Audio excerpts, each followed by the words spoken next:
The boy at the bus stop. The car's engine revved as I sped down the road. I was lost in thought and hardly took notice of the rain crashing against my windshield. Nature seemed to sense my anger. The storm was rising. I poured more vodka down my throat, my eyes constantly darting to the shiny black handgun lying on the passenger seat. Brushing the cold metal with the tip of my fingers, my mind involuntarily flooded with images of my oldest daughter, Mara. Her entire life played through my mind in mere seconds. My last memory of Mara was from when I had to identify her body in the morgue. My hands began to shake. An uncontrollable tremor spread through my body. I pulled over the car, unable to continue, and slammed my fist against the steering wheel. The images of the morgue would not leave me. I closed my eyes.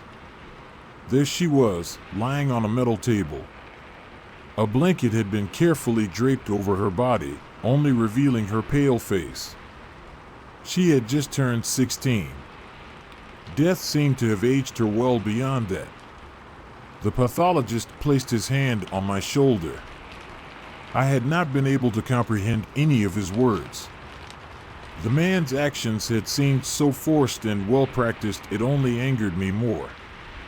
I had asked for a moment alone. After the doctor left, I hesitantly placed my hand on my daughter's cheek. Almost instantly, I pulled it back. She had felt so cold. I stared at her lower abdomen where I knew the knife had pierced her. For a fraction of a second, I contemplated pulling away the blanket and exposing the wound. But I could not muster the strength. She looked peaceful now, as if she was sleeping. I feared exposing the wound that had killed her would somehow change that.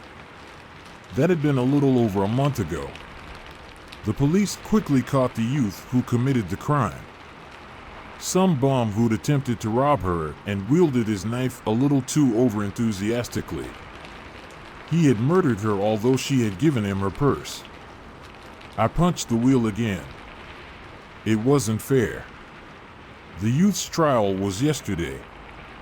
He'd been acquitted on account of procedural mistakes by the police.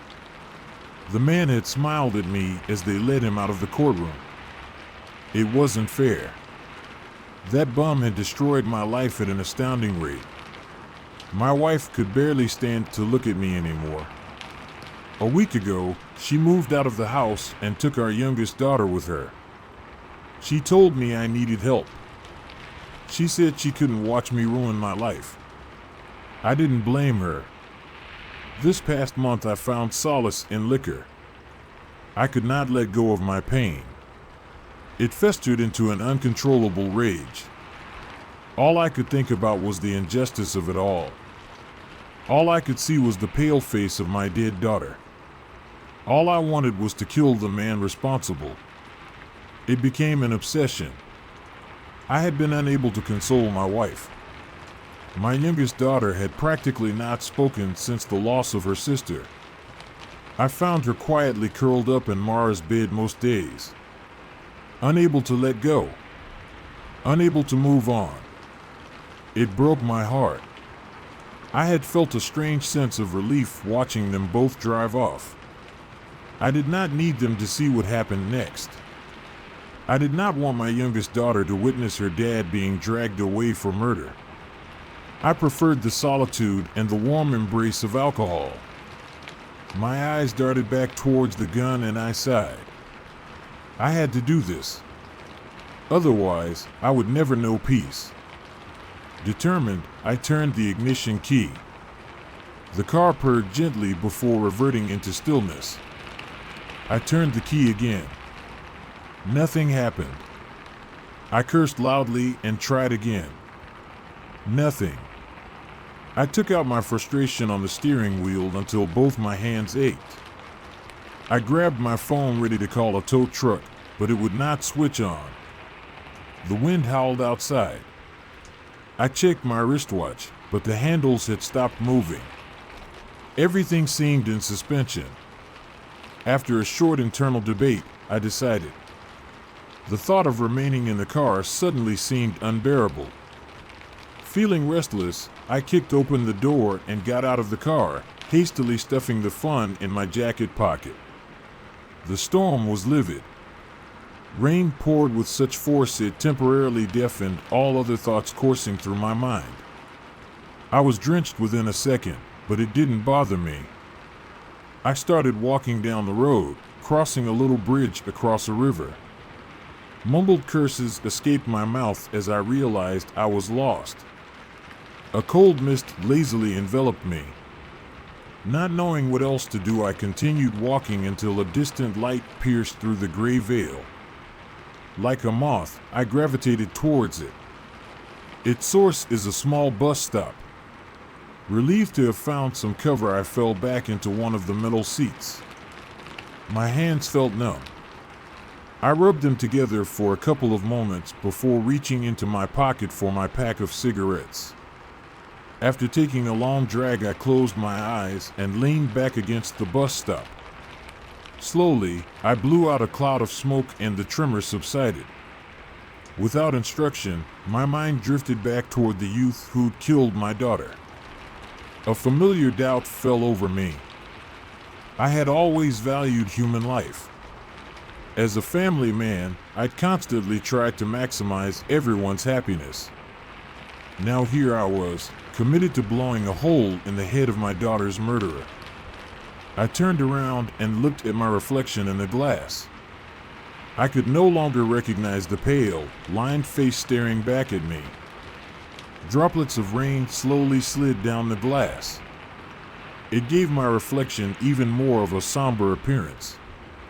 I looked back out in front of me and took another drag from the clammy cigarette stuck between my fingers.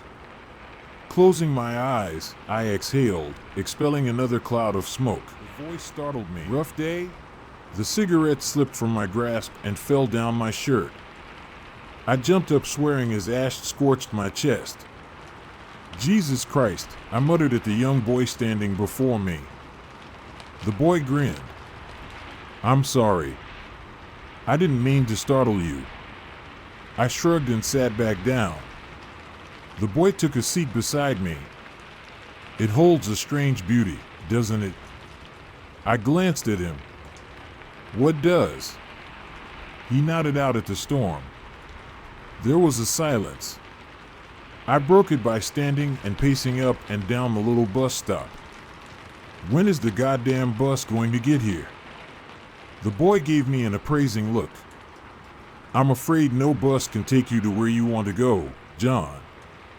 I absent-mindedly shrugged off his words and lit another cigarette. After my first drag, it hit me. I stared at the boy. He stared back. A latent intensity burned in his eyes. "How do you know my name?" "I know a great many things." I snorted. "Sure. I know the pain you feel, John. I have seen it before. Many times." I crushed the pack of cigarettes in my hand, feeling a fresh wave of anger crash over me. "You don't know me." The boy gave me a sad smile. "I have seen this before. Someone loses someone close to them. As a result, you feel rage build deep inside of you. Fueled by guilt because you weren't able to prevent what happened. Unable to see that it was beyond your control to begin with. You could never have changed what happened, yet you cannot forgive yourself either. The mind cruelly tortures the body until your heart is riddled with sorrow. Now your existence is anguish. You wish you had been the one to die because the thought of living on just seems too difficult. Living in this world does not seem bearable at the sight of such a loss." I remained speechless, unable to comprehend the little boy beside me. The boy sighed and scratched the back of his head. "I've seen this before. After a while, it all begins to look the same. The faces may change, but emotion remains constant. Your face is lined as so many before you. A canvas of hate and anger." The boy sighed again and jumped to his feet. Murder will not bring her back. I spun towards the boy. What did you say? Mara is gone. Murder won't bring her back. The boy spoke the words so casually that it took me a moment to register them. Then, before I could stop myself, I slammed the boy against the glass wall. The entire bus stop trembled. Don't you say that name! I shouted. Tears began streaming down my face. Don't say it! The boy stared at me with a blank expression. He put his hand around mine and slowly pulled loose from my grip. His fingers are hard as iron. I feel for you. I really do. Your daughter deserved better. I know you think revenge will dull the pain. That somehow using that thing in your pocket will make you feel better. I fished out the gun. The boy stared at it. Something dark swept across his face. He briefly held out his hand before suddenly retracting it, as if the gun had electrocuted him. That will not solve your problems. That man deserves to die. I spat out the words with as much bile as I could muster. Then I fell back into the metal seat, suddenly exhausted. My heart felt like it was going to explode out of my chest. I took some deep breaths in an attempt to calm myself. The boy stood motionless, staring at the falling rain. You know it never gets easier, he finally muttered. After all these years of helping people cross over, it still remains difficult to let go sometimes. Some deaths are so much more deserving than others. I should not judge anyone. Yet I cannot help but feel for some of them. Occasionally, the ones I meet radiate such light that it pains me to extinguish it. I don't always want to, but I have no choice. My existence is one of duty. The boy radiated an eerie calmness as he spoke. I felt my heartbeat returning to normal. Who are you? How do you know these things? The boy gave me a sad smile. I guess I am a traveler. Everyone will meet me at some point in their lives. Whether it is in the beginning or the end or somewhere in between. I don't understand. The boy shrugged. I wouldn't expect you to. The boy looked at his watch. The bus should be here any minute. As soon as he'd spoken the words, two lights cut through the inky darkness. The bus stopped before us and the doors slipped open. The boy climbed up the little staircase. Once he got to the top, he spun around. I've never done this before, but will you take a short journey with me, John? Where are we going? The boy shrugged. I'm not sure yet. All I know is that you should join me for this. I hesitantly looked at the boy. There was something about him. I felt compelled to join him. I took the boy's hand and climbed up the stairs behind him as the doors closed. The bus driver was old. Very old. A shroud of matted white hair draped around his shoulders. Icy blue eyes stared at us. I instinctively pulled out my wallet and passed him some cash. The boy laughed and held back my hand. I'm afraid that won't work. I don't have anything else. The boy tapped my wristwatch. Show him that. I stuck out my arm towards the driver. He stared at it before also tapping the watch a couple of times and inspecting the unmoving dials. Seemingly satisfied, he waved us inside. The boy hurried towards the back of the deserted bus and waved me over. I sat quietly beside him. Where are we going? The boy grinned. This journey is not about a destination, per se. Then what is it about? It's about everything, the boy exclaimed. And also about nothing. The boy must have recognized the exasperation on my face. He cleared his throat. You should consider yourself lucky, John. I laughed humorlessly. I should consider myself lucky. Lucky that my daughter is dead? Lucky that my wife can barely stand to look at me? Lucky that my other child had barely spoken in weeks? The boy's eyes grew hard. Having someone you love ripped away before their time is difficult. I understand that. Do you really? I muttered sarcastically. More than you could possibly imagine, the boy replied coolly. I have guided many people before their time. I have comforted both young and old, held the hands of bother murderers and the murdered. I have held newborn babies and taken children from their parents' embrace. I have walked the fields of countless battles. I have waded through rivers of blood. Wherever I go, the dead follow, like moths attracted to a flame. You could not comprehend the endless sorrow I must navigate. He wiped a single tear from his eye. Within them, I saw only grief, as if his words had opened an old wound. I felt sorry for him. Sometimes I feel so far away from everything, the boy continued. I worry I have become too indifferent. I fulfill my duty without truly understanding what it is I should be doing. I feel like a spectator watching eternity unfold itself. I offer hope to those I meet whenever I can without knowing whether my words are true or not. I have no idea what comes after this, John. I wish I knew. I wish I understood my purpose. My life is a paradox. My existence is perennial and yet one of insufferable solitude. You must feel lonely. The boy nodded. After that, we sat together in silence. The boy stared out the window. He seemed deep in thought. I felt my eyelids grow heavy, and before long, I had fallen asleep. I woke up disoriented. The bus was deserted, and for a moment I thought I'd dreamed my encounter with the boy. Then the bus driver turned around. His blue eyes pierced through me, and he pointed towards the little hill we were parked beside. He is waiting. With a quick nod, I jumped off the bus. I reached the top of the little hill panting. The boy leaned against a tree and observed the spectacle unraveling itself below.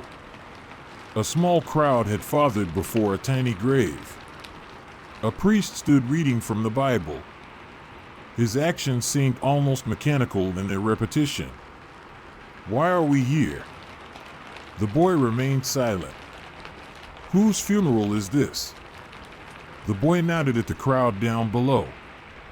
You know whose funeral this is. I quickly scanned the crowd, only recognizing familiar faces. Is this my funeral? Is that what this is about? Are you showing me what will happen if I murder Mara's killer? You know, the boy repeated. His voice was a mere whisper. I looked at the people occupying the front row of chairs. My family was nowhere to be seen. My youngest daughter's godparents sat before the pitiful hole in the ground. They held each other as they cried. My knees suddenly felt weak. Slowly, I slid to the floor as tears soaked the earth around me. Where am I? Jail. A simple, yet sober reply. Where's my wife? The boy's eyes remained pricked on the little crowd below as he scratched the back of his head. She is not here, John. Where is she? I sobbed so hard the words left in a single slur. Your wife found her. After you were taken away, the little girl could not cope anymore and hung herself in Mara's room. Your wife was unable to handle the strain and had a breakdown. She is currently forcibly restrained in an asylum 2 hours away.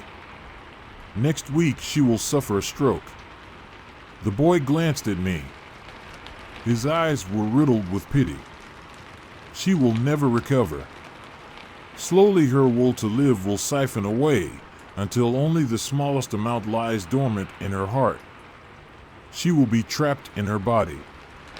a mere husk of her former self, wanting to die yet unable to do so. I would not wish such an existence upon anyone. My tears had subsided for something worse. A feeling I can hardly put into words. A feeling of loneliness so immense I could barely breathe. I felt like I was being crushed by infinite grief. The boy smiled sadly. Do you see how cruel destiny is, John? By all accounts, your actions will be directly to blame for this. One moment of rage will destroy everyone you care about the most. What you seek is justice. What you offer is condemnation. A searing anger took hold of me. Why are you torturing me like this? The boy shook his head but offered no reply. I wanted to leave. I wanted to run away and never look back, but I couldn't find the strength to get on my feet. Instead, I dropped my head in my hands. I thought I had more time. The boy smirked. Everybody always thinks they have more time. I wish I could have told her how proud I was. The boy placed a gentle hand on my shoulder. She knew. I patted his hand, unable to respond. Together we stood on a little hill in silence. The minutes crept by. Why did you really come to me? The boy scratched the back of his head and looked at me. He seemed to be deliberating with himself. I've always believed myself to be bound by laws I have no control over. Laws I don't quite understand. To my surprise, the boy suddenly chuckled. But lately, I met someone so outrageous, they dared to challenge my path. Can you imagine? My speck of dust challenging the full might of the inevitable. The boy fell silent for a moment. Then he continued. She made me wonder whether I too can challenge what seems inevitable. Maybe the constraints that bind me are self-imposed. Maybe I fear the freedom disobedience would grant me. The boy smirked. I live for those moments. Reminders of how exceptional life can be. She made me realize something, John. If she managed to find the strength to confront me, then maybe someone as lost as myself, bound by eternity, might possess the power to break free. I don't understand. Sometimes when people die, their gaze manages to pierce through time and they get a glimpse of what is to come. Your daughter saw all of this. He pointed at the crowd below. Then the boy smiled more genuinely. Mara was exceptionally stubborn when I met her. She absolutely refused to come with me. She refused to submit to her fate as few have done before her. The thought brought a smile to my face. Do you know why she refused to come with me, John? Out of anger. The boy shook his head. Out of love. Her love for you. For her mother. For her sister. Her love was strong enough to challenge forces even I dared not resist. I was in awe of her, John. That's why I promised her to show you this. She truly was a kind child. Silent tears rolled down my face, but their sting was less painful than before. The boy grabbed my hands and gently pulled me back to my feet. In time you will see her again. She will be waiting for you. For all of you. But she hoped she would still be waiting a while longer. Do you understand? I did not have the strength to answer. All I could do was give the boy a weak nod. Together we walked back to the bus and took our familiar seats in the back. Thank you, I said after a moment. Thank you for taking care of Mara. Thank you for helping me. The boy looked taken aback. Wherever I go, people usually fear me. They recoil at my touch, even if I only mean to help. I have always been hated because I am a reminder of the inevitable. Never before has someone thanked me. His words carried such emotion. I tentatively put my arm around the child's shoulder. The boy gazed up at me. Tears slowly formed in his eyes. He leaned into me and cried. I let him. Before long, I fell into a deep sleep. When I awoke, we were back at the bus stop. The boy accompanied me to the front where the doors slid open. I walked down the little stairs. The moment my feet hit the pavement, the dials on my watch began to move once more. "This is where we part," the boy said from inside the bus. I looked at him sheepishly. My mouth opened, but no words came out. I did not know what to say. "Where will you go from here?" The boy shrugged. "I never know." "Are you dead?" I suddenly blurted. The boy grinned as the doors slowly slid closed. I sat at the bus stop long after the bus had disappeared. Then I walked back towards my car. On the bridge, I took the gun from my pocket and swung it into the river. I was ready to go home.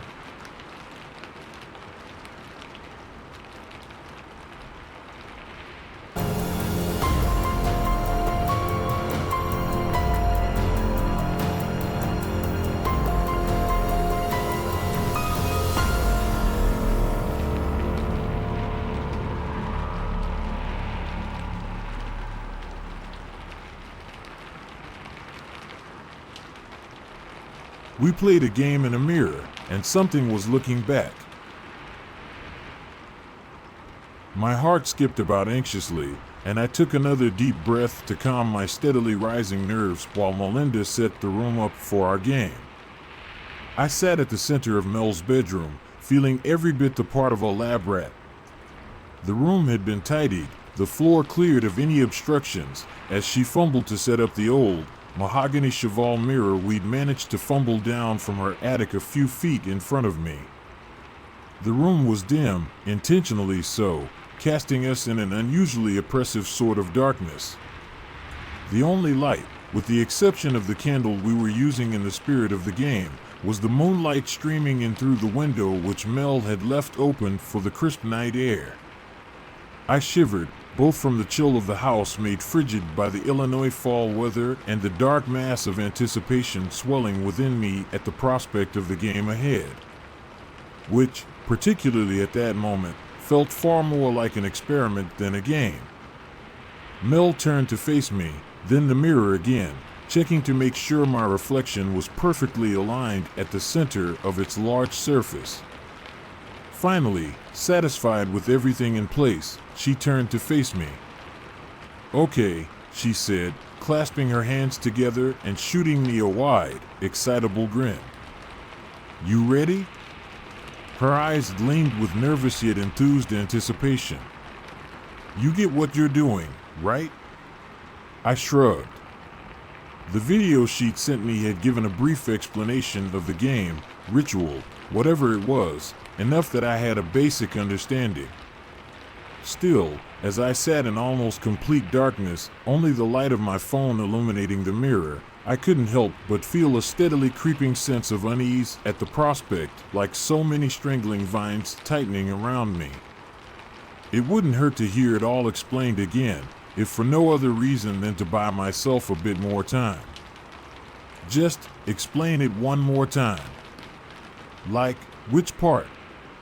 What the game is or how to play it?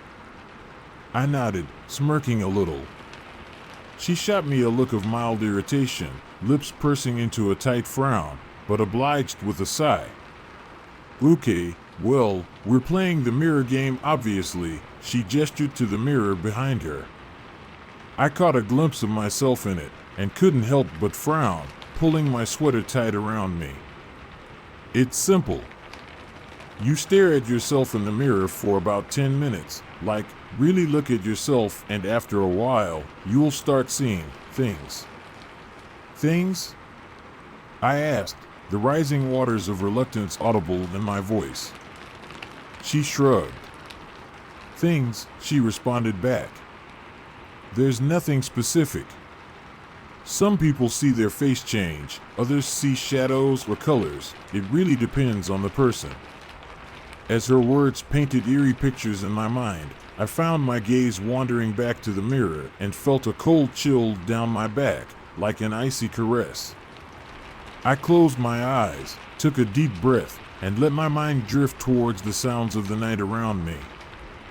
From the open window, I could hear the sounds of the surrounding woodland, the chirp of crickets, and the croak of distant toads from the bog, paired with the breeze moving through the leaves to form a soothing melody. I let myself focus on it, trying to quell my uneasiness. I paused, considering what I was asking. How is that possible? She scoffed again, arms hanging at her side in an expression fit for a frustrated child, not a 17-year-old. I dunno, science stuff. Your brain, makes stuff up to fill in what it can't see properly. Something like that. Did you even watch the video? I nodded. Relax, I tried it already. I saw some weird shadows, my face did some weird stuff in the mirror, but it wasn't too bad. I thought that over for a second. And we're in the dark because?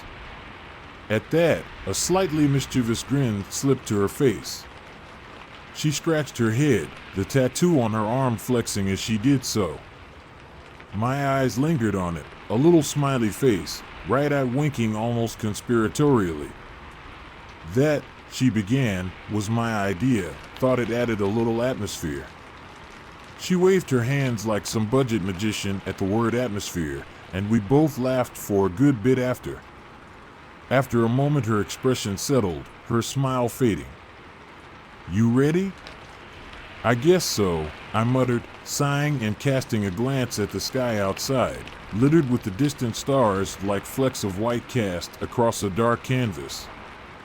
I'll set the stopwatch. You should be done after the 10-minute mark, but you should start seeing things at 5. Nothing bad should happen, but obviously, if you need anything, I'll be right outside the door. My stomach felt knotted with a sort of anxiety I'd previously only known being strapped down to the seat of some terrifying amusement park ride as a child. It's the sensation you get having locked yourself in for an experience that promises discomfort at least, horror, and maybe fate's far worse at most. I simply nodded, steadily burgeoning nerves robbing me of my voice for a moment. Mel nodded back, and after setting up her phone to record me leaning it against the back of her desk, which sat to the side of the old mirror, she made her way to the bedroom door. Have fun, she chirped, casting a final look my way. And good luck. All I could manage was a nod in response, the faint tingle of unease gnawing at my gut. As the door shut behind her, I felt a small surge of that animal panic one only feels alone in the dark. It was a strange, contradictory sort of terror, both utterly isolating, yet feeling as though every snap of a twig or rustling leaf might harbor some unseen threat lingering just out of sight. I shuddered once more in my seat, this time having less to do with the temperature, frigid as it was. It's cold, I thought. This is stupid. I should just. My mind began running through every reason to abandon our experiment outright. Still, I'd agreed to try this. It had sounded interesting before I was actually sitting in the dark by myself, and I knew Melinda wouldn't let me hear the end of it. Besides, once I was done, it would be her turn to try, which was a funny enough thought, given her jumpiness, to stir some motivation. I sighed, locking eyes with myself in the mirror a few feet ahead, taking stock of my appearance as I settled in for 10 likely very boring minutes. I grimaced. I'd never been much of a fan of my appearance. I knew I wasn't ugly, but it had always bothered me how my nose felt just a tad too big for my face or how bushy my eyebrows were. I never spent too long looking at myself for fear of whatever imperfection I might discover next. Still, Mel had spent almost an hour convincing me I looked fine, and that perhaps it might help to see a crazier version of me if anything, and my resolve faded as curiosity struck. A twitch from just between my eyes derailed my train of thought. I paused, staring at the space though there was nothing. For a moment, I was certain I'd seen something moving, crawling down between my eyebrows across my nose. Still, whatever it was gone as soon as it had appeared. I sucked in a breath, trying to still my heart. I was already questioning myself, whether I'd actually seen anything, or in my nervousness convinced myself I had. Just relax. If you freak out, Mel will never let you hear the end of it. It's a game. My attempts to reassure myself helped a bit, but as the seconds passed, my eyes locked on their counterparts in the mirror, I couldn't help but feel the distinct sort of unease one feels when they lock eyes with an eerie stranger. As the seconds passed, I began to question myself. Had my eyes always been so beady? Did I always appear so angry? Perhaps it was the lighting, I thought, or the angle at which I sat, but I couldn't help but notice how upset I looked. My eyebrows seemed to curve, creating a permanent glare, lips rested in something nearing a sneer. It seemed almost sinister. Somehow, it didn't feel right. I shifted, swallowing hard as I forced a smile. I smiled until I was squinting, watching with a mild unease in the mirror as my face shifted in response. Somewhere in the depths of my gut, I felt a distant, almost perceivable twinge of dread. I was smiling, obviously, but somehow even that didn't look right. I ran my fingers across my face, an odd sense of dysphoria taking hold as I did so. I couldn't explain it, but I felt almost disconnected from what I was seeing before me. Even my smile looked wrong, sarcastic almost. Is this what she was talking about? The illusions? The thought was both comforting and slightly unnerving. If this was the effect, a strange, mild shift in my expression, I supposed it wasn't anything too bad, though there was something deeply disconcerting about it. I blinked.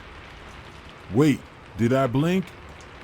I felt my mind beginning to race, a mild undercurrent of panic beginning to set in.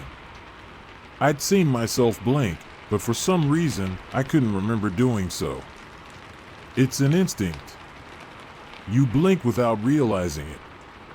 Relax. My reasoning was sound, though somehow deep down, I remained unconvinced. I had seen my reflection blink. There was no way for that to be possible unless I hadn't. With every passing moment, it felt like the mirror was fading away, falling into the background, and my reflection growing more prominent, more pronounced. It's difficult to explain, even now. You'll start seeing things. It's different for everyone, Mel's words played in my head, abating some of the growing panic with the much-needed reminder. This was supposed to happen, after all. There was no specific thing I was supposed to see, but the whole point was to see whatever illusion my mind conjured up. I guessed mine was as imaginative as blinking. The thought almost made me laugh when I noticed something. It was strange and difficult to even put into words at first. I could see that there was something wrong with my reflection, yet for a while, I couldn't tell what. It felt as though my eyes were adjusting, yet with every second my own face seemed less familiar than before. Seconds passed with my eyes locked on my reflection, a silent, eerie tension in the air. It took a moment before I could tell exactly what felt off about it. My expression. Or rather, the expression of my reflection.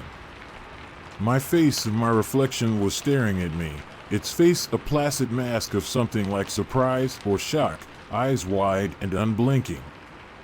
My heart threw itself against my ribs, thudding with such intensity I could feel it in my ears. As initial confusion quickly began to give way, the slow trickle of panic grew to a torrent. I began to make exaggerated expressions in the mirror, my mind desperately trying to make sense of the situation. The me in the mirror was unmoved. It took me several seconds to process the impossible reality of the situation. "This is okay," This is supposed to happen. The reminders did little to assuage the swelling sense of animal panic, a primal sort of instinct that screamed for me to stop, to cover the mirror, and get as far from that room as possible.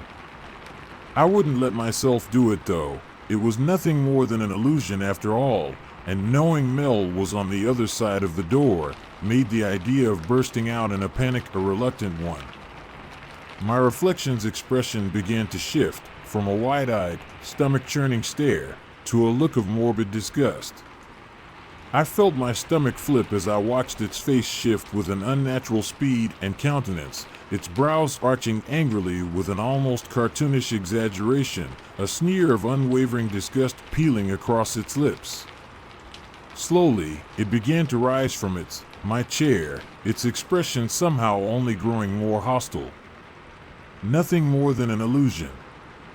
I tried my hardest to remain convinced of that. Yet as the reflection rose to full height, standing over me in my chair, it all seemed far too intricate for any illusion that wasn't from some substance. My jaw twitched as I teetered on the verge of calling out for Melinda. The more this progressed, the less I found myself worried about seeming terrified I was. The other me raised a finger as if to indicate patience, and a cold dread swept through my chest as I watched it reach somewhere out of the mirror, its hand disappearing from view for several moments. My heart pounded as it watched me, eyes gleaming with a look of malice that made my blood curdle. Nothing more than an illusion. It's nothing more than there was a faint sound from the side of the mirror. A familiar hiss of wood. The candle flickered, then went out, plunging me into a darkness that seemed to move in on me. My eyes strained through the sparse light, only the moonlight oozing through the clouds and open window to illuminate the scene before me. I felt my mouth fall open in a silent question as I watched the drawer Mel used for her makeup supplies on the desk that sat beside the mirror. It slid open with a slow, deliberate sort of motion. From within, I could hear movement. My eyes darted between my reflection and the desk, my mind reeling as it refused to make the impossible connection until I saw what was in my hands. It was a small, handheld makeup mirror. I'd seen Melinda use it dozens of times. Hell, I'd borrowed it on occasion. Realization struck with the force of a sucker punch, and I quickly realized I was shaking despite my best attempts. This was more than a mere illusion. Somehow, someway, the thing in the mirror was more than just the effect of light reflecting back off of a surface. It was tangible, real. The other me's smile stretched and stretched and stretched impossibly wide until I could see all of its teeth and an expression more fit for a shark than anything resembling a human. I tried to stand, but as I did it threw itself back into the chair, eyes locking with mine. I felt something in my head. It's difficult to describe, almost like having another user log on to the same computer for a split second. There was the feeling that I was momentarily, somehow locked to it. My knees buckled, and I fell back into the chair with a painful thud, my back landing awkwardly against it. I felt a scream rising in my throat as the panic reached a fever pitch, mouth already agape, Mel's name on the tip of my tongue when it crushed the mirror. I cried out, my right hand searing with pain, my flesh burning with the unmistakable sensation of glass digging deeper into my palm. At a glance, I could see no blood, but the palm of my hand burned a deep red, several gashes visible beneath the skin. Our eyes locked. A primal horror gripped me as I took a shuddering breath, and it glared back at me with that smile. Before I could call out, scream for Melinda's help, it raised its bleeding hand to its face, stretching its mouth open, slowly releasing the contents inside. The effect was immediate. Dueling sensations of warmth and cool coated my tongue, and though I didn't understand how I could taste the metallic blood in my mouth, I felt the cuts appearing across my tongue as it smiled at me. Sticky ribbons of scarlet saliva trailed from my lips, as I was too afraid to even risk swallowing while my mouth filled with the rancid taste. I waited with a pounding heart for the excruciating pain in my throat, struggling to stave off nausea, unsure of what might happen if I accidentally swallowed. I took small, deliberate breaths through my nose. But the pain never came. It watched me, its utterly inhumane appearance somehow seeming satisfied as it took in my reaction. It isn't trying to kill me, yet. The understanding emerged suddenly from the maelstrom of horror and panic, something in its expression resonating. It just wanted me quiet. It's not done with me. The thought was like venom in my mouth, my mind spinning with the unnerving possibilities of just what that could mean. None of them were good. I tried to stand again, but found my muscles felt locked in place, the attempt making my legs seize with painful cramps. Shit.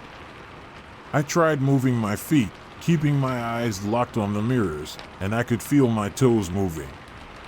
So I wasn't paralyzed, it seemed, but as long as my doppelganger remained seated, I would be too. My mind spun as I tried to think of some way, any way to call out. Its eyes were changing, shrinking until only the pupils were left. I wanted to run, to scream, but I knew I could do neither. The sensation of the phantom glass shifting in my mouth as its sinister grin stretched served as a warning. Despite its inhumane appearance, its expression was unnervingly familiar. It was a nightmarish version of the look I'd get right before doing something I shouldn't, a grin that usually spoke of mischief, now one of unspeakable bloodlust. I knew I had to act, that whatever came next would surely be devastating. I couldn't have expected what was going to happen. She rose to her feet in an instant, and my every muscle shrieked out in searing pain as I repeated the act unwillingly. Her teeth began to chatter with what I can only assume was excitement, giving that nightmare smile an even more otherworldly effect, those pinprick eyes peering through me. Slowly we raised our hands to the corner of the mirror. My heart throbbed painfully with dreadful anticipation as they approached the corner, growing closer, closer until the tips of my fingers touched the surface. It wasn't cool, as glass should be. Instead, I felt a warmth beneath as though I were merely touching the window of some warm room. It was then that the glass began to move.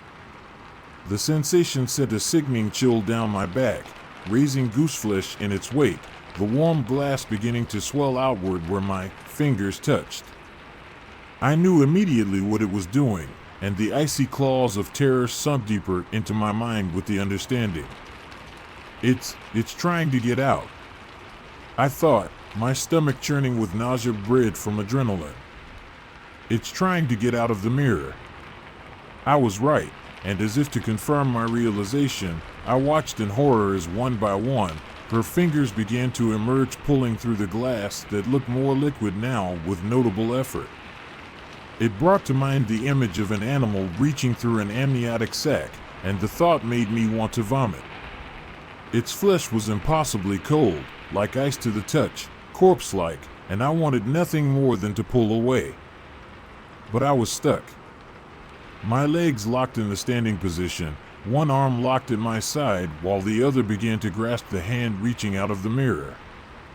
Her grip began to tighten around my fingers with an impossible strength. I felt something crack in my index finger, and a dull yet searing pain radiated through my hand. My vision spun with the pain. I wanted to scream but held it back, my mouth clattering open and shut in unison with its own, the painful shift of glass palpable every time. I watched, terror washing through me like floodwaters, as her hand began to emerge. It pushed upwards as though moving through the surface of solid water, gripping my wrist with impossible strength. It pulled me closer, drawing its face nearer as it tried to press its way forth. Ear close to the surface, I could hear its voice.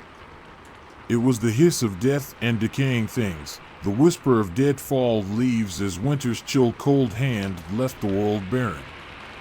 I have spent a lifetime staring back at you, watching the pathetic life you lead, attached to this disgusting form. A lifetime whispering, that voice at the back of your head, urging you to cut and trim and break yourself. Its face slowly began to push through the glass, warping and splitting as it emerged. The center of its face emerged from the glass, and for a moment I could see what it truly was. Its skin was pale, the inhuman gray of a corpse, with dives running through its skull almost like a pumpkin. Where there should have been a nose, there is nothing but skin. The only thing that remained was that smile, stretched impossibly wide, dripping with murderous intent. As it began to pull its top half through, its form quickly returned to the mirror version of my own. And you brought me here. Now you will watch from behind the glass. I knew immediately what it intended. Goosebumps charged along my back as I pictured myself trapped somehow within the mirror. If this is what was coming from the other side, I couldn't imagine what lurked there. I had to do something. Screaming was out of the question. As was running, any attempt would at best result in nothing, and at worst my collapse. I worked my grip nervously around the corner of the mirror. It was so close I could feel the unnatural chill radiating from her skin and smell the rancid scent of decay heavy on its breath.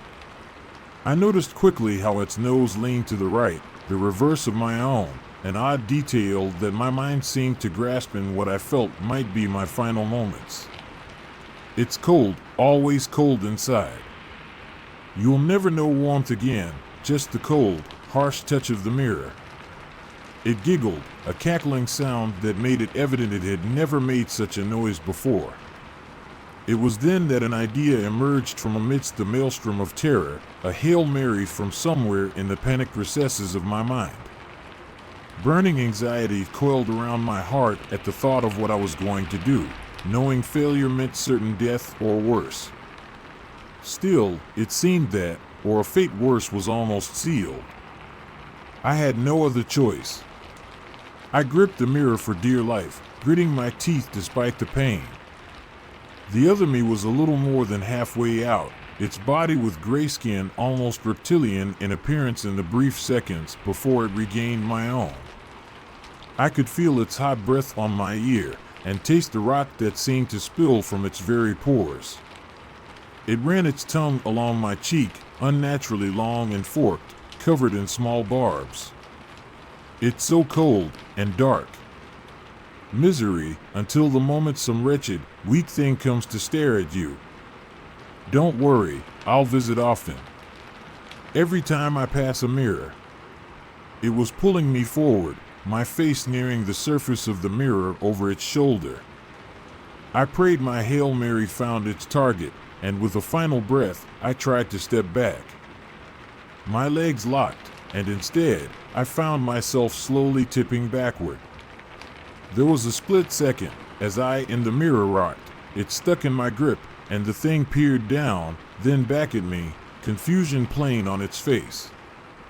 In an instant, as I slowly began to rock backward, it was replaced with a fury that made me want to leap out of my skin. "No, you bitch!" It snarled, its every feature twisted in a mask of animal rage. It clamped down on my arm, its mouth large enough to engulf most of my forearm. I felt it digging in, dull teeth slowly sinking through flesh. The pain was excruciating, yet it was almost dulled by the realization that it was too late. As we began to careen backward, it released its grip, emitting a shriek that haunts my nightmares to this day, an odd cross between the haunting wail of a mountain lion and the sound of metal in a car crash. I hit the ground with a thud that sent white waves of pain through me. The sound of shattering glass immediately followed, and through blurred vision, I watched as it shattered with the mirror. Instantly, the pain in my mouth was gone, replaced by the sharp ache of my skull and back as I lay amongst the glass. The door flew open, and in a panic I struggled to stand, cutting my hand on some of the glass. Mel stared back at me from the open door, her expression equal parts shocked, confused, and horrified. "What the fuck happened?" she almost screamed, taking in the sight of my bloodied form amongst the glass. She quickly crossed the room, careful to avoid the worst of the mess as she extended an arm to me. I was about to explain, panic still clinging to me like a stubborn fume, prepared to tell her everything when I paused. My eyes lingered for a moment on her arm, on the smiling tattoo she'd gotten at the end of our junior year. My stomach turned. I couldn't understand how I'd missed it before. "You okay?" she asked, still appearing shocked. "Yeah, I tried to stand up and got dizzy," I offered, pulling my sleeve down to hide the clear bite marks on my arm. "I think I should get going. I don't feel the best." "Should I drive you?" she asked, making her way towards her dresser for her keys. "I can if you dash no.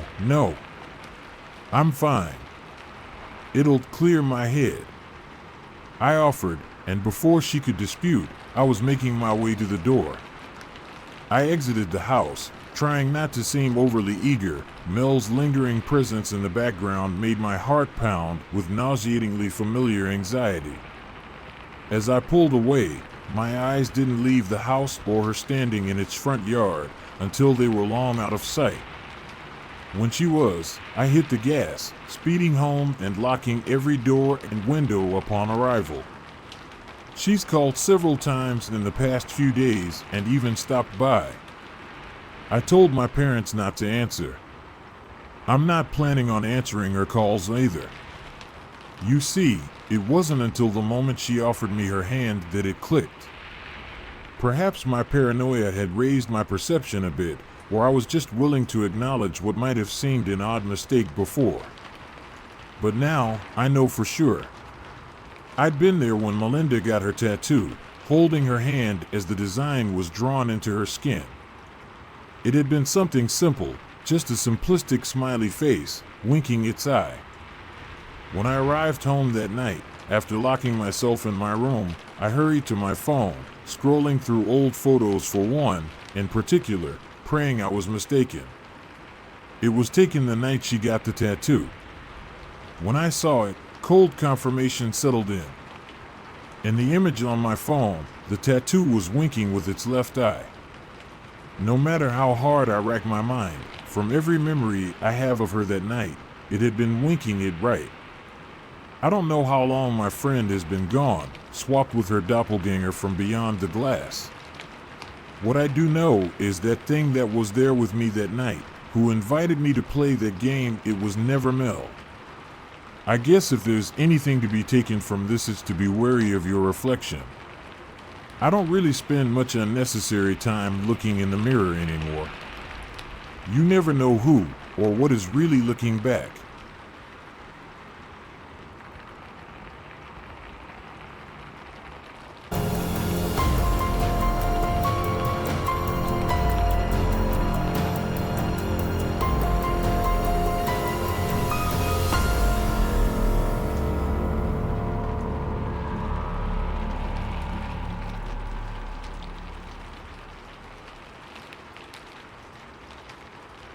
Of keys and candles. There is power in my family line. My grandmother, who hung you over the door and kept iron nails over the mantel, was revered in her village. After my parents' untimely death, I went to live with her, and she taught me everything I know about the craft. Intention, she always said, whether brewing a potion or performing a rite. Intention is all. Whether you act out of love or hate, vulnerability or fear, the magic will know. I was curious. I loved the craft and all that came with it. I devoured every book in her sizable library and learned the name of each herb and every crystal in her cupboard. During the full moon, I would sleep under the stars, inviting the spirits to enter my dreams and impart their wisdom. But there were powers that grandmother wouldn't let me explore. Some things are best left untouched, she'd say when I pestered her about the greater magics, the deeper sorcery, the darker gifts that lay slumbering in between the cracks of reality. You're young and reckless. When you are ready for such spells, you'll understand why you should leave them alone. I was belligerent, but there was no swaying grandmother. And so, I was left to wonder about the last drawer of her spell work cabinet, which she kept locked at all times, the key on a chain around her neck. When she passed unexpectedly in her sleep, that key came to me. I didn't do much with it at first. I wore it around my neck, under my blouse, like she did. The weight of it was comforting, a reminder that she wasn't completely gone from my life. Those first few months were lonely days. A parade of mourners bearing condolences and casseroles trickled in from the village to get a look at the new queen of the castle. But once their morbid curiosity was satisfied, the visits dried up, and I was left alone in the great, old house. One of the magic's grandmother refused to teach me was piercing the veil. It's always dangerous to open a door to another reality, but it's especially so to open a door across the veil. There are many spirits eager to claw their way in, and it's easy to lose your way when trying to re-enter the living realm. I don't think I would have done it if I'd not been sick with grief. That's the thing about the darker magics, they want to be used, and they can worm their way inside a vulnerable mind. I think that's what's happened. Or maybe it's just what I want to have happened. Whatever the catalyst, I approached the locked drawer. The grimoire was heavy, its power crawling under my fingertips like roaches. It called to me with a sickly sweet voice, urging me to open its covers and partake of its secrets. I should have turned back then. Everything about it felt wrong. All the other magic I'd practiced was warm and filling, like a stew on a winter's day. This was hungry and cold. But I missed my grandmother, and loneliness is a cruel thing. I cleared out a space on the floor and inscribed the runes in pig's blood on the floorboards. Seated inside the circle, I lit the black candle and stared into its flame as I chanted the incantation. The way the book described the ritual, I expected a portal to appear. Instead, everything outside the circle took on an ethereal hue, as if suddenly submerged in water. The air rippled, a current visibly circling my small island of light. It took longer than I care to admit to realize that the ripples, the invisible vibrations flowing through our waking lives, were the souls of the deceased. I caught my breath. One of them, I hoped, was grandmother. Souls tend to linger when someone passes suddenly. There's too much left undone, too many tethers remaining. Perhaps she'd remained with me, unseen and unheard, trying futilely to offer comfort. I sat stock still, trying to differentiate my grandmother's spirit from the rest. If she knew I could see her, perhaps she would reach out to me. "Grandmother?" I whispered, almost afraid to hope. "Grandmother, are you here?" The ripples spun faster, their energy building. I held my breath as they pulled closer and closer until I sat beneath a dome of excited spirits.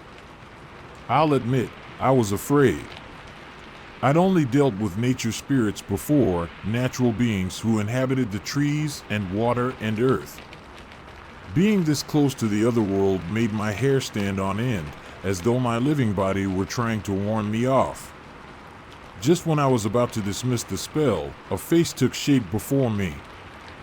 Translucent and glowing, the wisps of spirit molded into familiar features, slowly revealing the countenance of my beloved grandmother. I'm not too proud to say I wept. All the months of grief seemed to crash into me at once, and I choked on tears as she opened her eyes and smiled. "Grandmother," I said, my words nearly unintelligible. "I've missed you." Her eyes were kind, giving me a gentle look I knew well. Her mouth moved, but I couldn't hear, a fault in the spell, I thought. "I can't hear you." "I'm sorry." The wall of spiritual energy surged, growing in brightness as it took the form of a hand.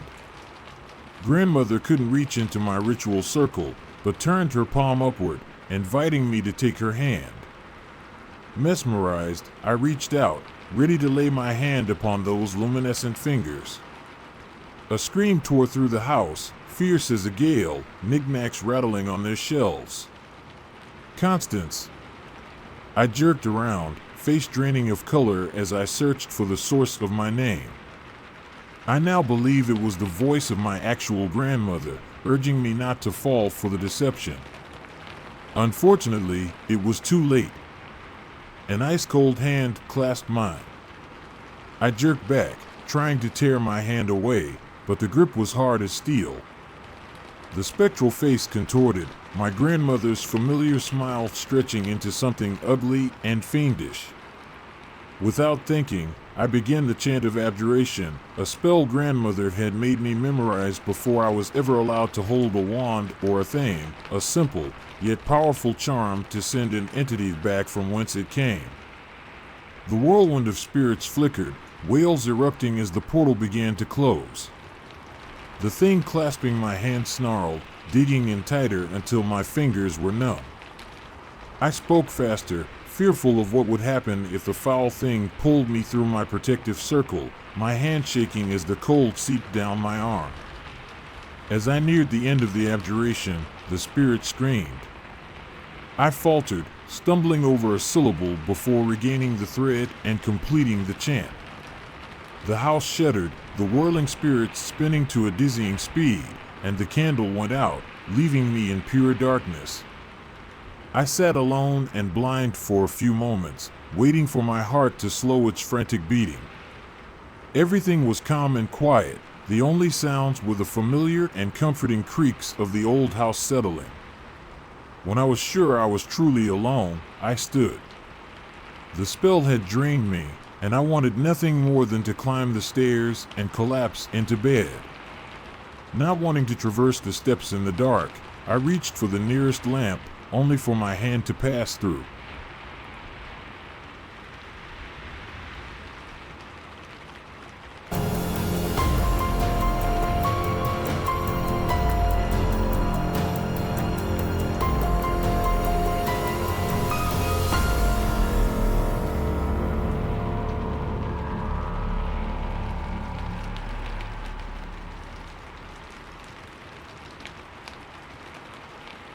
Two spooky events from the childhood of a skeptic. I am skeptical when it comes to all spooky stories and always end up with logical conclusions and/or would rather settle on what-ifs rather than admit to a paranormal event.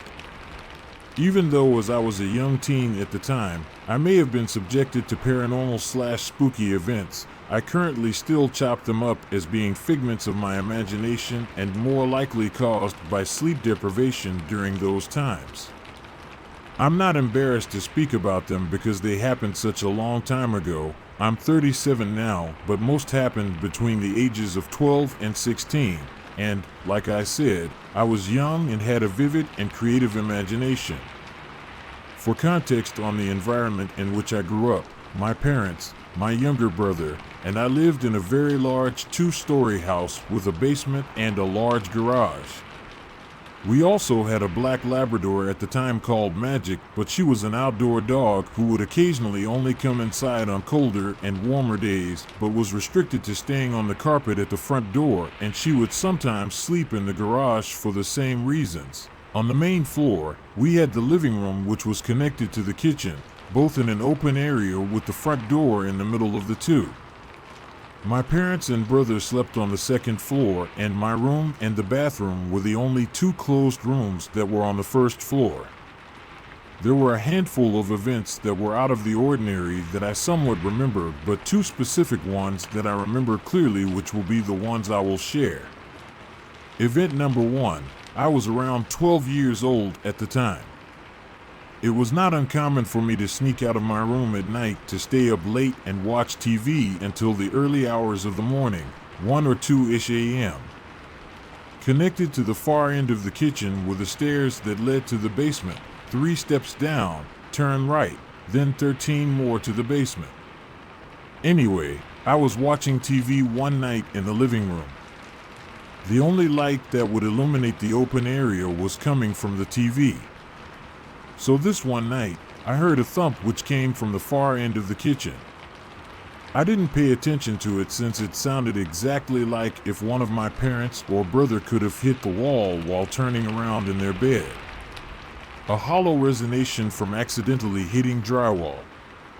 It was also in the same direction where their rooms are located on the second floor. I paid no mind and kept watching TV. Then I hear another thump but louder. Again, I ignored it. And now I hear it a third time. This time though it sounded clearer, like a foot landing on a ceramic tile. At this time, I remember a fear coming over me. It sounded like someone was in the basement walking around. The sound of the TV was very, very low, but I muted it to make sure I was hearing what I was hearing. As I try to focus on the silence, I hear it again. This time my heart started beating out of my chest because the only thing going through my mind was, oh no, someone broke into the basement. As I lay low behind the armrest of the couch, I heard him, whatever it was coming up the stairs. The stairs were made of wood. They sounded hollow and had to be the basement stairs because the ones leading upstairs to the second floor had carpet. I start counting. 1, then 2, then 3, then I keep counting, hopefully hoping/praying that the number of steps goes beyond 13. Then that would mean the sound is from something else and not the stairs. 9, 10, 11, 12, 13. Then it stops. So does my breath. Because now, 3 more and whoever it is will be in the kitchen and will be visible. As I get ready to scream for my parents, I count 1, then 2, then 3, then. Nothing. Nothing. But I keep staring. For at least 15 minutes, lying on the couch clutching to the armrest, I stare down the dark kitchen. Wondering WTF. After another 15 minutes or so, I turn off the TV, go to my room, lock the door, put the blanket over my head, and try to get some sleep. This was the first spooky event, and it marked me quite enough to speak about it even after so many years. Event number 2, I was about 16 at the time. This one includes my dog Magic. So my parents were out for the weekend. They wanted alone time, and my brother was sleeping over at one of his friends' places, also for the weekend. There was only me and the dog. My only plans for the weekend were movies and gaming. On that Saturday, I remember bringing Magic inside because it was a very hot day around 35 C, 95-ish degrees Fahrenheit. So there she was laying on the carpet at the front door and I, on the couch playing games and watching movies. I start dozing off and decide to go lie down in my room. Magic knew she had to stay on the carpet, but would seldom cheat and sneak off to either explore the house or seek affection, but I knew she'd be a good girl and spend the night on the carpet until morning. Anyways, sometime during the night, I needed to pee, so, to not wake up too much, I did not turn on the light and walked from my room to the bathroom with my eyes just barely open to not lose sleep and to not trip and fall. It was dark and I could hardly see anything at all. But I knew where I was heading as I had done it 1,000 times before. As I reached the toilet, I lift the seat, put the bowl between my lower legs, and start peeing, relying only on the sound of splashing water to not pee everywhere. I suddenly feel this wet sloppy lick on my outer thigh. Startled, I pet her and I say, "Damn it, Magic, get back on the carpet." She heard her nails clicking away back in the direction of the carpet. I finished peeing, didn't even take the time to wash my hands or flush, and headed straight to bed to not lose all of my tired. In the morning, I get up refreshed. The first thing I notice is that Magic is not on the carpet. But where is she? Basement, I suppose. So I head down there. I look around, she isn't there. I start calling out her name, Magic. Magic, where are you? Then I hear barking. It sounds like it's coming from upstairs. What I haven't said so far is that between the 13 steps and the 3 others from the basement to the kitchen, there is a door that leads into the garage. To my surprise, the barking that I heard was from Magic. However, she was in the garage. I have no F***ing idea how she got there, or if she was there when I went to pee that previous night. I absolutely cannot recall. I would like to think I put her there before I went to bed. But if so, WTF was it that licked my leg? My parents weren't back, neither was my brother. I keep telling myself it was my sleepy brain playing tricks on me. The problem is that I still remember the textures of that wet tongue.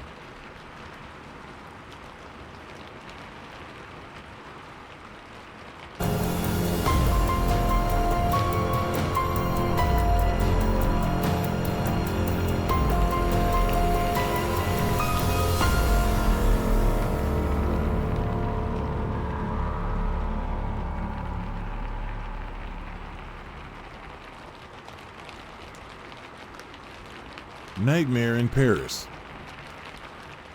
I think this story made it into a compilation from unit number 522, so I apologize if it's a repeat and won't be upset if you don't use it.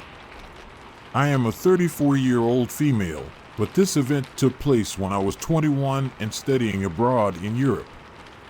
I was based out of Italy, but I convinced my parents to let me backpack for a few weeks by myself to other major destinations. To prepare, I read a few books and articles about traveling safely alone and watched Taken right before I left, just for good measure.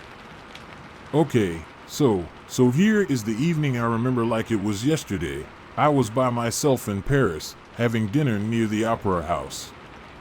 As I got up from dinner, I noticed a group of 6 men that got up near me and started off in the same direction as me. This wasn't of concern until I noticed that the 6 men who followed less than 20 feet behind me took the same turns and matched my walking speed.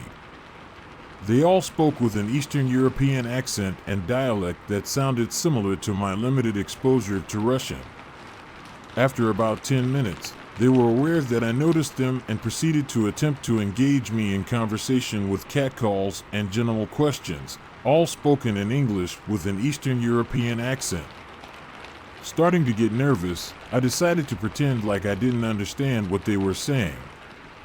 Immediately, they switched to speaking to me in French, which I don't speak at all. After another 15 minutes or so of walking in large circles over several city blocks, nowhere close to my bed and breakfast, they had come up to only 5 to 10 feet behind me, ensuring they were impossible to ignore. Beginning to panic, I decided to use a non-native language I knew the best, Italian. In addition to pretending I didn't understand English, ignoring the French and trying to stay calm, I began to speak back to them in Italian, saying phrases such as, "I am sorry, I don't speak French, I don't understand what you're saying, is there something I can help you with, are you lost, etc." I am fair-skinned with blonde hair and blue eyes, and they could probably tell that I almost certainly wasn't Italian because I am sure I subtly, unintentionally revealed myself as an American. But after 45 minutes of following me and being stonewalled by a language that they, luckily, didn't know, they got brazen and walked close enough to me to reach out and grab me. I was completely lost, but trying to walk with feigned confidence in where I was, as well as hiding my inner panic and acting more confused and concerned for them than terrified. If I turned down an unpopulated street or, worse, into an alley, I had no doubt that they would have moved to outright aggression. I didn't know what they wanted with me, but the persistence and attempts to get me talking made me think that it was nothing good. The sun was already setting, and I was nowhere near my band B, and trying to ask for help would reveal my charade of being an Italian who wasn't lost. I didn't know the city well enough to find the police station, and I felt my options running out. If I ran, at least one of the 6 would likely be able to catch me, and beginning to scream could result in having my mouth covered and finally getting grabbed. Towards the end of this nightmare, I began walking up and down the exact same major street with restaurants and tourists everywhere. I didn't want to leave this very public street and was hoping the obvious repetition might catch the attention of someone who could help. Finally, after an hour of being tailed and stubbornly refusing to show my obvious fear and disorientation, they stopped abruptly and began to walk down another street. Did they decide I was too much trouble to continue to follow? Or were they now hiding one or two of them at different intervals and possible paths I would take back to where I had dinner? Shaking with anxiety and tension, I walked around in a nonsensical route back to my room for 45 minutes after they walked away before I finally went inside and began sobbing immediately at the front desk. I explained to the clerk what had been happening and asked if he thought I was finally safe. He was certain that I was indeed in danger during this whole ordeal and pretty sure I shook them off, but just in case, he locked the front doors and carried my bags to stay in the large room closest in earshot of the front desk, but out of view of the front door. If you're traveling alone, please always be vigilant and aware of your surroundings. Listen to your instincts and assume a natural suspicion to anyone that gives you pause. Try to stay calm, no matter how increasingly panicked you get. Keep a level head and try to think of your next move and continuously assess your options. Most importantly, please don't let anyone following you see where you are sleeping that night.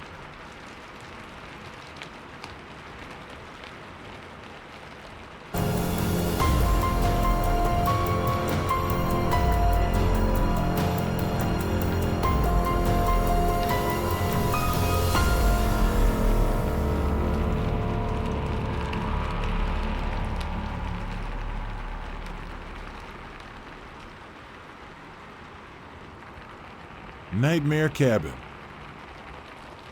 50 years had passed since the nightmarish events that unfolded within the ancient cabin. The local urban legend had faded into obscurity, but the lingering presence of the cabin continued to cast a shadow over the village. However, a diverse group of adventurous friends, unaware of the cabin's dark history, set out to explore it one fateful night. As they approached the cabin, a sense of unease settled upon them. The air grew heavy, and the atmosphere crackled with an eerie energy. Yet, their curiosity outweighed their concerns as they stepped through the cabin's creaking door. Inside, the friends found themselves surrounded by an eerie silence. The flickering candlelight cast dancing shadows upon the cracked walls.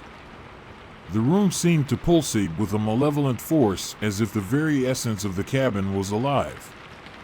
As they ventured deeper into the cabin, whispers filled the air, their chilling words barely audible. The friends exchanged nervous glances, their hearts pounding with anticipation.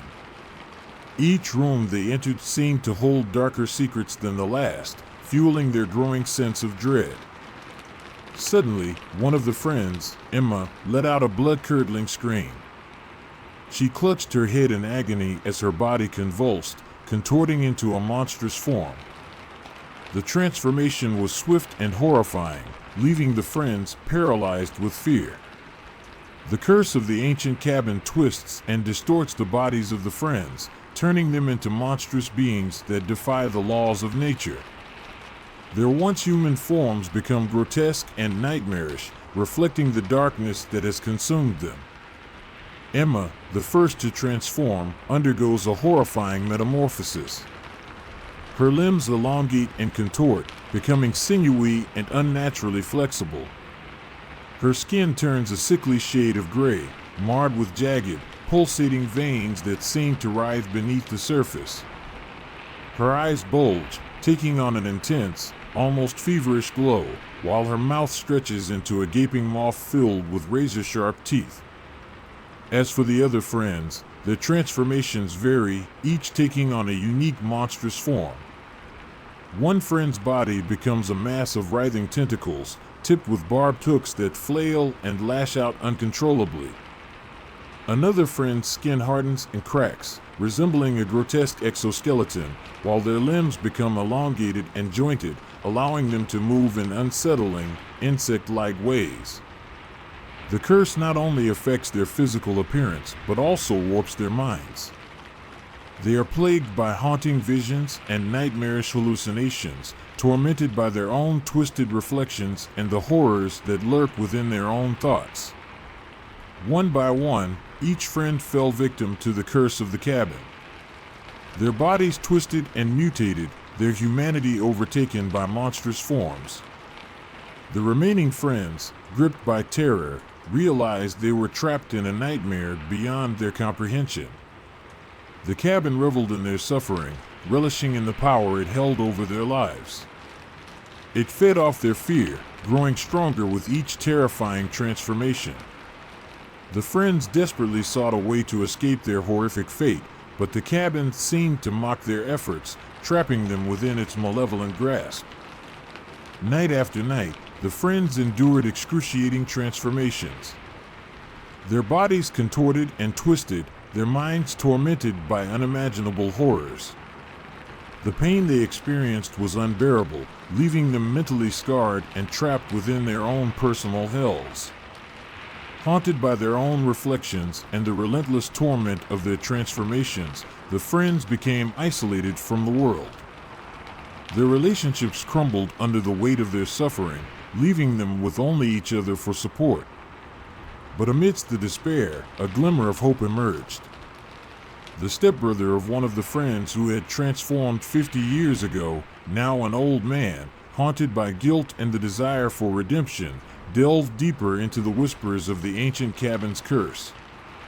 Through tireless research and countless sleepless nights, he discovered a fragment of a forgotten ritual that could potentially break the curse. Filled with determination, he shared his findings with the remaining friends, instilling within them a renewed sense of hope. With their collective willpower, they performed the ritual. As they chanted ancient incantations, the cabin trembled, and an otherworldly light filled the room. A surge of energy coursed through their bodies, and they felt a flicker of hope. But just as quickly as it came, the light faded, and the friends were left with a sinking feeling of despair. The curse remained unbroken, the transformations continuing night after night. The ritual had offered them a glimpse of possibility, but their ultimate liberation still eluded them. Determined not to let their spirits be crushed, the friends refused to give up. They continued their relentless search for a solution, exploring forgotten texts, consulting ancient archives, and seeking the guidance of those who had once challenged the cabin's curse.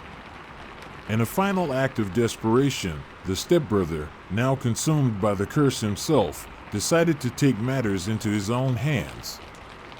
He rigged the cabin with explosives, fully aware that his soul would be trapped within the cabin's walls.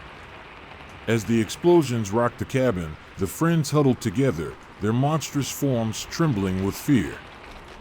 The walls crumbled around them, and the darkness that had haunted their lives dissipated into the night. But as the dust settled, they realized that one soul remained trapped within the ruins of the cabin. The stepbrother, now transformed into a monstrous entity, had become one with the very curse he sought to destroy. His anguished cries echoed through the night, forever condemned to wander within the remnants of the haunted cabin. The friends, now freed from their monstrous forms, escaped the wreckage, forever marked by the horrors they had witnessed.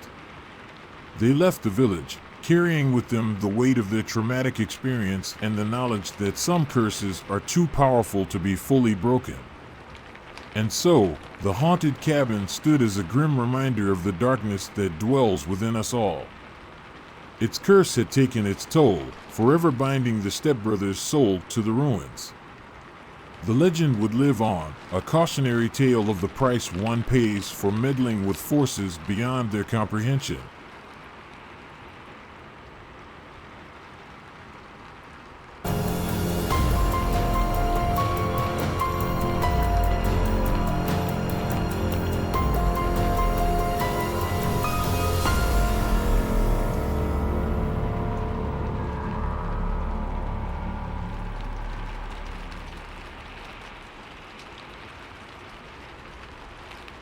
I wish I had paid more attention. My sister moved into my apartment because her university was conveniently nearby. Given my busy schedule, I didn't get to talk much with her. She usually cooked food for both of us, and we would occasionally chat about how things were working out for her. One day, while I was working in my room, she came in, looking sad, and opened up crying. She told me how difficult it had been to form friendships and how some people were giving her a hard time.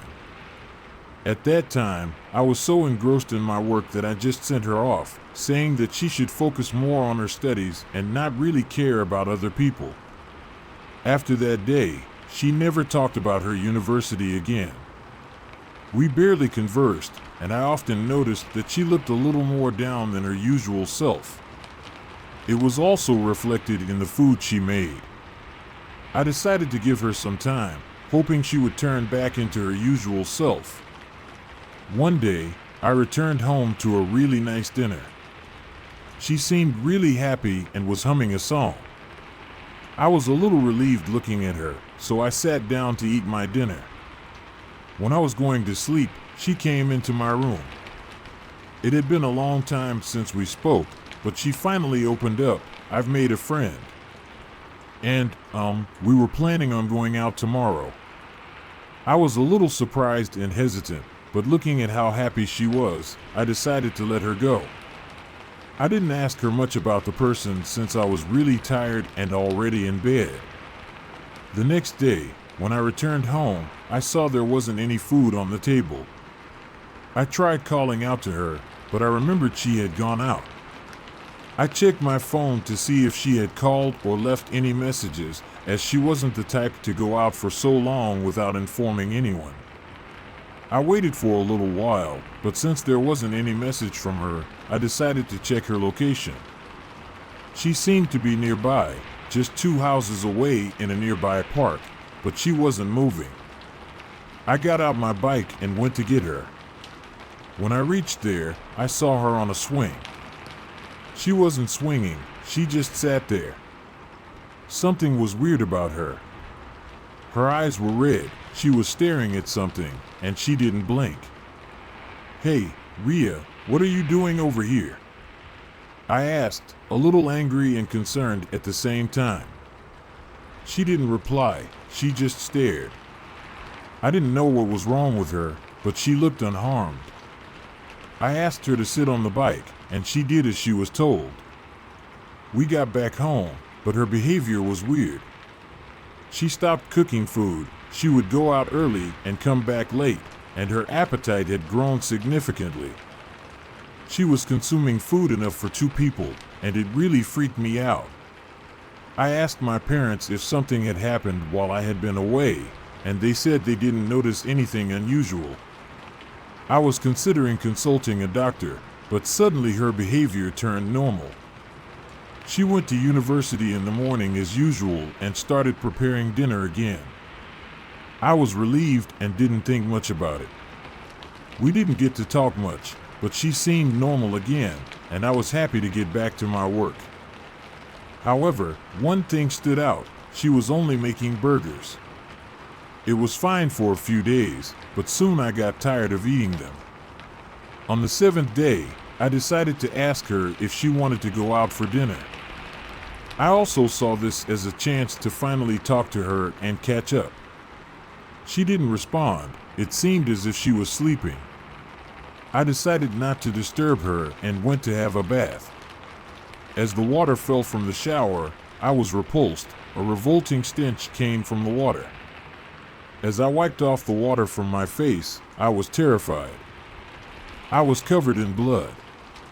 I screamed, and suddenly, I heard her footsteps. She came running, and I heard her voice after so many days. "What happened, Ryan?" she said. I didn't respond.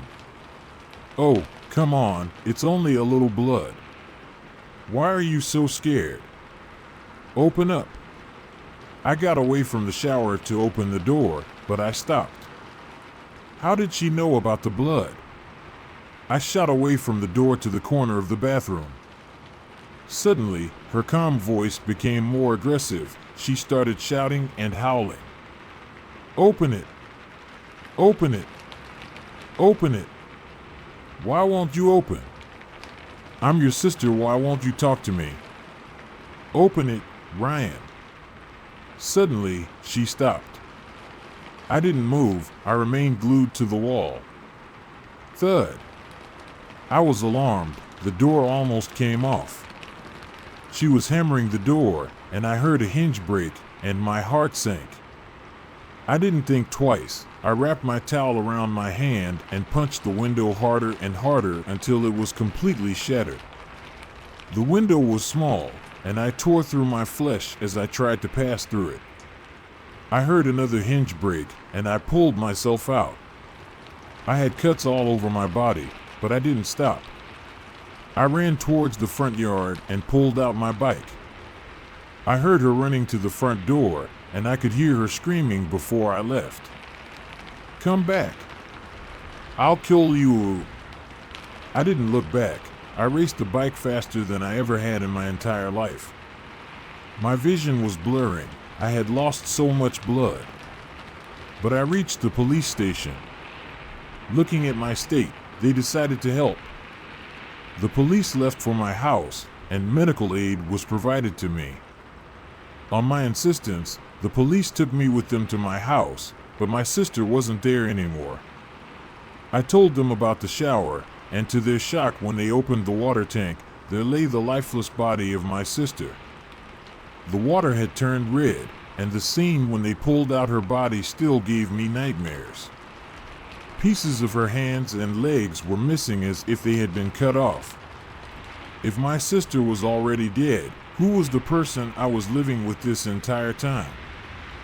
I stayed in the police station that day, telling them what I had witnessed and explaining the entire situation to them. After they examined her body and the results came out after a little while, the police informed me that the first time she had been cut was 7 days before. My mind froze. I couldn't breathe. I remember falling down after hearing that. The very thought revolted me. What had I done? The police kept calling me for over a month.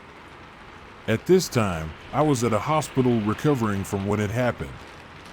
I left my job, as I couldn't really focus on anything right now, and I planned on leaving this town. "I am your sister, why won't you talk to me?" These words cut me like a knife. Even though I know it wasn't my sister that said those words, I don't know what the fuck that thing was, but I wish I had talked to her.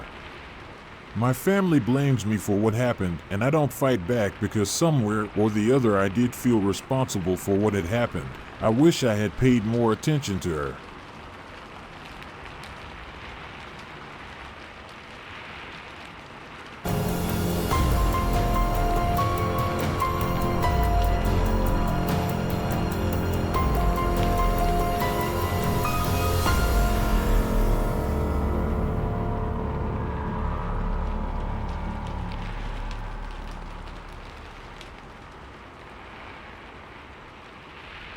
No one enters, no one leaves. No one enters, no one leaves. It's our motto if you're unlucky enough to be a resident of the small town of Raybrook. Many have tried, driven at the highest speeds towards the main road, and sprinted towards the exit sign in the strongest winds, but none have been successful. The moment that they reach the invisible force field that surrounds the town, they freeze. They don't die, don't disappear, just stop. They are suspended in motion, lined around the edges of the town, where the road doesn't quite reach. 20 years ago, the first person tried to escape, tried to get away from the living hell of this town. The moment that she reached the very edge of the town, she stopped. Paused in time, widened their eyes, and had an expression of horror on her face, almost like she knew what would happen to her in her last seconds. As the years passed, countless others have tried, and all have failed. Each one stood frozen around the town's border, like a freak show of horrifying statues. Now, almost every resident of the town is frozen, stopped in shock at the very outskirts of the town. There are very few of us left, those who have been smart enough, been brave enough not to try and escape. The last person to try was my brother. He thought he was different and spent hours poring over scientific textbooks, trying to understand the inevitability of our situation. He made a theory and followed it through to the nearest point, thinking that he'd be the first to succeed. Now he stands, paused in terror, at the very edge of the road that leads out of Raybrook. Just like every other idiot before him who thought that they could do the same. He failed. They all failed. They're all frozen at the town's border, with no indication of ever returning to normal. The more optimistic residents of the town like to believe that they will one day wake up, but I have always considered myself a realist. I know that they won't. I know that once they become frozen, they will never unfreeze, just like that unfortunate man 20 years ago, and just like my brother, mere days ago. There are only about 15 of us remaining. People talk about leaving all the time, in hushed whispers, staying out of each other's way. They would rather be frozen in time than exist in this nightmare. Perhaps being frozen has its benefits. It's certainly a lot better than being alone, staying out of the way of 14 people who are all individual ticking time bombs about to go off. I've heard people talking about it, how they want to go. They don't want to live this way anymore, or just morbid curiosity leads them to wonder what is beyond the dangerous and visible force field. I have been feeling a certain pull recently, almost like a magnetic feeling, to go and attempt to leave. I know that it's just a feeling, that I won't go, no matter how much it feels like my mind is being taken over by a darker force. Before my best friend tried to leave, I saw something dark behind her eyes. We were running to the border hand in hand, just kids who were determined to defy the odds together. Moments before we reached the edge, she looked into my eyes, and I could see that hers were almost black, filled with a sort of terrifying darkness. I pulled away before it was too late, and watched my friend become suspended in time. I visit her from time to time. She isn't living, but she is still there, with those dark eyes, widened in a terrifying image. I've looked into the eyes of the others too, and I see the same expression, those same eyes, so dark that they're almost black. That's what makes me believe that there is something bigger behind this, a dark, all-consuming force. That would explain why I am beginning to lose control. I zone out for large portions of the day and forget where I am or who I am. I'll close my eyes while standing in my driveway and find myself inches away from the border, always waking up before it's too late.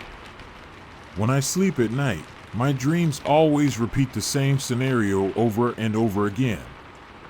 Me walking towards the border, but before I reach it, I manage to wake myself up every time. All of my spare thoughts are consumed by the border.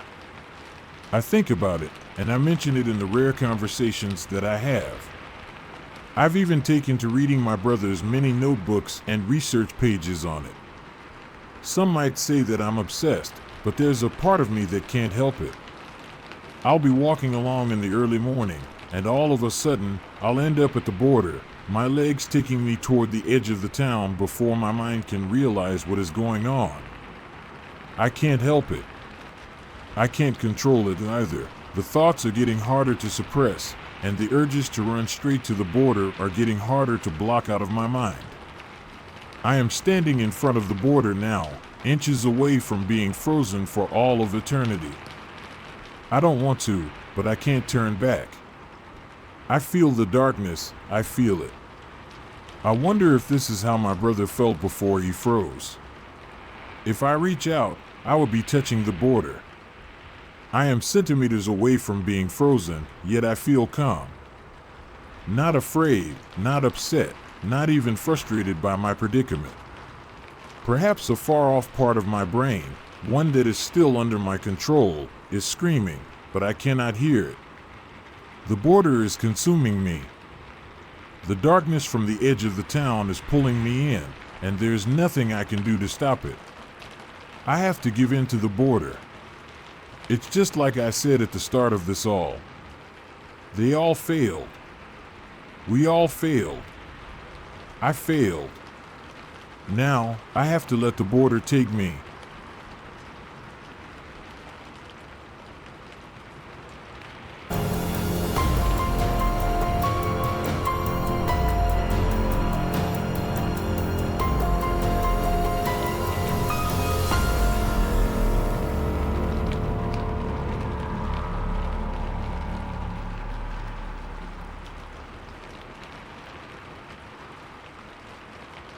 The Hanged Man.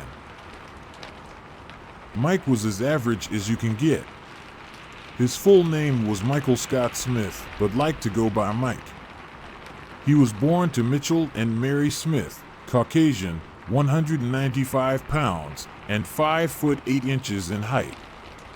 He lived at 504 2nd Street in New York City. It was a roomy apartment with 1 bedroom, 1 bathroom, a kitchen, and a studio totaling 870 square feet. He worked in finance, making $25 an hour. One day, after finishing his job, he realized he had some disposable income. Now, most people would buy some nice food, get a new game, or some comfortable clothing to wear. But Mike saw a fortune teller's booth across the street, and he was intrigued. He stepped up and was greeted by an old Cajun woman. The woman greeted him. "Hello, monsieur. Would you like to see your fate?" she said in reaction to seeing him looking at the deck of cards on the table. "Yes, but what are those cards on the table?" he replied. "Dim's the tarot cards, useful in finding out your future," the woman said with a smile. "How do they work?" asked Mike. "Well, Mike, I flip dim cards there and see how your fortune looks." Mike was surprised, as he didn't recall him telling the woman his name. "How did you know my dash?" the woman cut him off. "Well, I'm the best fortune teller you'll ever find up in this place. Let's flip dim cards and see what you got." She draws 3 cards and places them face down. Mike looks on in suspense. The woman flips the cards, and her smile turns into a look of horror. "Oh no, dim's the bad juju. May the sweet Lord have mercy on your soul, child." Mike looks down to see his cards, judgment, death, and the Hanged Man. The Hanged Man stuck out to him, almost taunting him. The woman warned him, "You'll be lucky if you survive the next 3 days." He was a little worried about what the woman said, but shrugged it off, paid the woman $15, and went on his way. That night, he had a strange dream. He was looking at that tarot card, the Hanged Man. But instead of it being a man hanging off a tree, it was Mike, hanging in his bedroom. Suddenly, like 50 people were saying it at once, the old woman's words echoed all around him. "Bad juju, you'll be lucky if you survive the next 3 days." The words kept getting louder and louder until suddenly they stopped. He heard police sirens and ambulance paramedics pronouncing someone dead. The sirens proceeded to get louder and louder until it sounded like they were right outside. Mike woke up with a start. His alarm was ringing, and it was 8:25 in the morning. He was late to work. He punches in and explains to his boss that he overslept and it won't happen again. After finishing work, he still couldn't stop thinking about the dream. He goes back to where he found the fortune teller, only to find the shop abandoned. He asks the neighboring shop if they know what happened to the shop next door. That fortune-telling shop has been closed for years after the last customer died 3 days after getting his fortune read, and the old woman running it suffered a heart attack, the owner told him. Mark wasn't a superstitious man, but he worried he had gotten a curse placed on him and proceeded to search the internet for ways to get rid of them. But he couldn't. The internet and phone lines had crashed and wouldn't be back up for another week. That same night, he had another dream. He was back in his room with a strange version of the Hanged Man. Then he sees paramedics burst in and they attempt to revive somebody, only to fail and pronounce him dead. Then he was in the morgue. He heard the coroner talking about the corpse on the autopsy table. Caucasian male, age 25, height 5 foot 8 inches, weight 195 pounds. Cause of death. He wakes up again at 7:30. He gets dressed, brushes his teeth, eats breakfast, and calls in sick to work. He was seeing the card everywhere he looked, and it seemed to be beckoning him. The card's beckons, though silent, seemed to be getting louder. Eventually, he couldn't take it anymore. He knew one way to silence that card forever. At 6:32 p.m., he goes to the nearest hardware store and buys two things, a rope and a stepping stool. At 9:54, he makes it home. He ties one end of the rope to his bedroom ceiling, steps onto the stool, and ties the other end of the rope to his neck. All of a sudden, he hears the woman one more time. "May the sweet Lord have mercy on your soul, child." At 10:15, he kicks the stool out from under him, and the rope goes taut. A card fell out of his hand, even though he was holding nothing at all. It was the Hanged Man.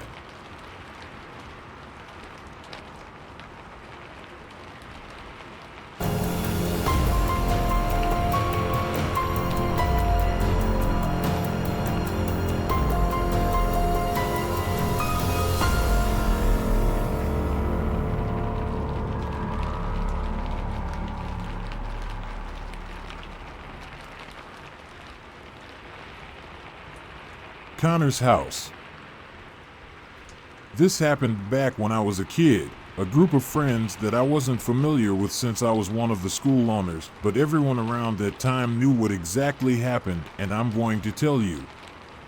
This one group of kids, like maybe 6 of them, would always be seen together, and the one that stood out the most was a small boy named Connor, blonde bowl cut, and always wore necklaces he made himself just 'cause he liked them. They would always pick on Connor, but never excluded him in all their activities. There were times you would feel sorry for Connor 'cause of how they always treated him, but that's just how the kids were back then, and it was all just a part of growing up. Now, from how the story goes, one Saturday afternoon, all the friends gathered up and went for a bike ride down to the abandoned area. It was a small community of houses and other businesses that was maybe an hour away from where everything else was, but if you rode a bike through the trails you could be there in maybe a half hour. I have been there myself, and it's a bit of a scary place. All the kids and some teenagers would hang around the houses and break things, spray paint, or just play manhunt at night. So that Saturday afternoon they went down to this abandoned area, and the kids managed to get into this one place that was an old abandoned funeral home with a built-in crematorium in the basement. They explored the place hoping to see a ghost of some sort, and of course, they didn't. From what I remember, there were plans of bringing the place back to its former glory and making it a part of the town, renovating the houses and businesses, etc. Some parts of the area were also blocked and taped off, with some in the process of being renovated, but the kids didn't care about the warning signs, so off they went. So, as a prank, this friend group managed to get into the basement of this funeral home and put Connor inside this wide cremation oven with a heavy iron door. You couldn't hear a person scream or bang from within the overly sized door. So they closed it with Connor inside and left him there with plans to come back and get him, but that's not what really happened. When the friend group was playing around in the area, they were chased off by some workers coming back from lunch and ready to do what they were doing, but the kids didn't know that they were getting ready to work on the funeral home and forgot about Connor inside the oven. While they were doing their work, A few men managed to hook up the gas line on the outside and tried to get the oven working again, but they had no clue of little Connor inside the oven. When a few of the men were outside inspecting the pipes, making sure there were no leaks, one of the workers managed to spark the flame from within the oven and had it going. Suddenly there was a banging and a loud screeching sound coming from within, and not even take a second thought that maybe someone was inside, but rather took the idea that it was a banging pipe from inside the oven with seeping gas struggling through the rust, which would make a screeching sound. They left the oven on as the banging from within had started to quiet down. All that could be heard was the roaring flames coming from inside. Not a single person bothered to check inside the oven, which should have been the first thing they could have done. When early evening came and the parents of Connor grew concerned, as it had been almost 6 hours since anyone had seen him, the local police got involved and went to all the kids' houses, and no one would say where Connor was, for fear of them being in trouble. About a week after his disappearance, one of the kids broke down and told them what they had done to Connor, and the police went to the funeral home. As they got down to the basement, they found that the oven had been previously used, and when they opened it to see what was inside, they found Connor's charred remains. His bones had been curled up in the very back of the oven, as if he curled himself into a ball trying to escape the blowing flames. Only a few of the pipes were lit, and it was determined that Connor burned alive trying to survive, but we all know he didn't last long. There was also supposedly still some muscle tissue on his upper body, is what I was told, but people like to talk. That happened back in 1998, if memory serves me correctly, and after that accident in that little area, the plans to rejuvenate the area were scrapped, and most of the houses and businesses were torn down except for the funeral home and a few others. These days there are people who know the story of Connor and go to explore that old place just to see if they can hear the ghostly screams of Connor within the oven. Some pictures were supposedly taken in and around the oven, and some would say they see a small hand reaching out from inside the oven, saying it's Connor waiting for a hand to pull him out.